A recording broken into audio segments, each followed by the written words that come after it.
สลามุอะลัยกุมวะเราะห์มะตุลลอฮ์วะบารอกาตุฮ์วัดดีค่ะฉันเชิญนางสาวสิรินภาลิมซี่ผุดวันนี้ฉันได้มาแข่งขันโครงการเหล่าเรืองความภาคภูมิใจในท้องถิ่นโดยฉันได้เป็นตัวแทนของโรงเรียนละงูพิทยาคมสำนักงานเขตพื้นที่การศึกษามัธยมศึกษาสงขลาสตูลอัลลาแลตะละงูบานชันข้องดีขลุยข้องกินกระเบยยังมาแลตาอัลลาแลที่เทเทียวละงูป้านี้อุดมแเหลวใบใจหันมาทาเล่นำเล่สวยนัดซีไซเหมือนจอบหาดเล่ข้าวจัวอัลลาแลตาไทยพุทธมุสลิมให้เกียรติกันและกันโยแบบพี่น้องอัลลาแลตาชุมชนแถวนี้โยแบบง่ายๆมีไรแรงได้ไม่มีไรมากแป๊บมายังสักผักแล้วนุงานสู้เราก็ยังชุมชนของเราเรื่องนี้สำคัญมาโบเตินฉันมีเรื่องราวของละงูที่ให้โบเตินฟังโบเตินรู้ไหมคำว่าละงูนี่มันเพี้ยนมาจากคำว่าลากูแล้วลากูเป็นภาษาของมาเลย์ซึ่งทีนี้มันก็มีความหมายว่าใครดีใครคลองก็เหมือนกับเทบานฉันนั่นแหละที่เขาคายเหนียวไก่กันคายกุปีคายนุ่มชาโกยแล้วเขาคายกันเขาลุยมัดนี่แต่ละอย่างก็ร้อยต่างเพว่าเช้าแล้วฉันไปซื้อเหนียวไก่หนังกินอยู่แล้วเต้นว่าฉันกินเอ็มนี่พอกินเอ็มแล้วฉันก็ชอบไปปากงูไปหาห้อยรถ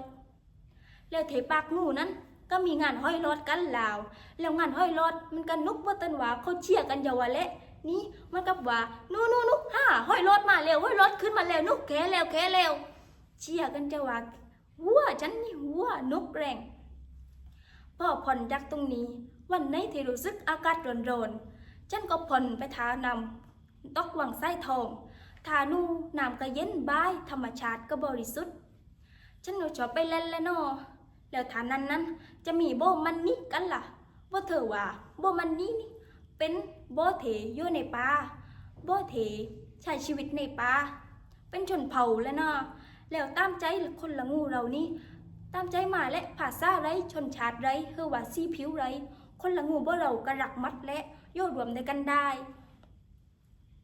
บางคนนั้นก็ว่าละงูเราเป็นแค่ทางผ่านแต่สำหรับฉันว่าละงูไม่ใช่แค่ทางผ่านละงูคือเทให้ความสุขให้รอยยิ้มให้ฉันมีใจเทรักละงูที่แท้จริงถ้าอีท่ามฉันว่าฉันรู้สึกภูมิใจมากที่ได้เกิดเป็นคนละงู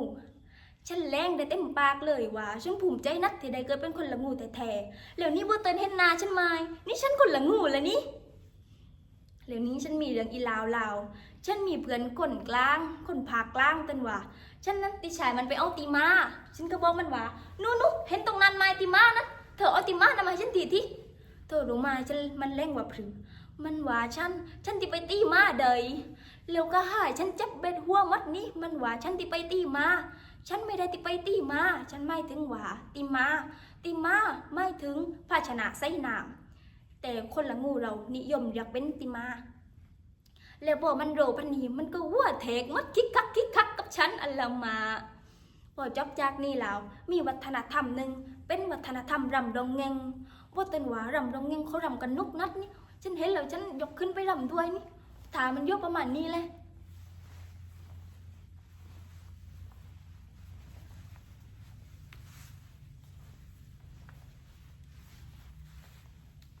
แล้วรำลงแงงนี่เนาะตามใจมีเถอะหน่อยคนหลังงูต้องไปเล่นี่พอมัดจากรำลงแงงนี่แล้วก็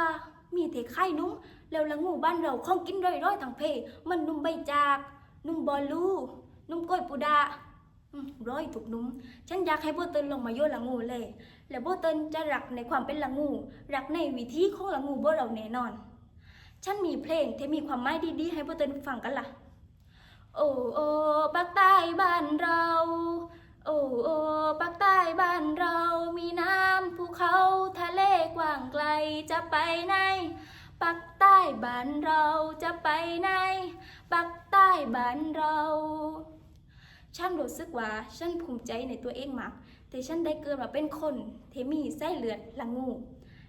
เหมือนกับคำพันเทวา สตูลสงบสะอาดธรรมชาติบริสุทธิ์อัสสลามุอะลัยกุมวะเราะห์มะตุลลอฮ์วะบะเราะกาตุฮ์ขอบคุณค่ะ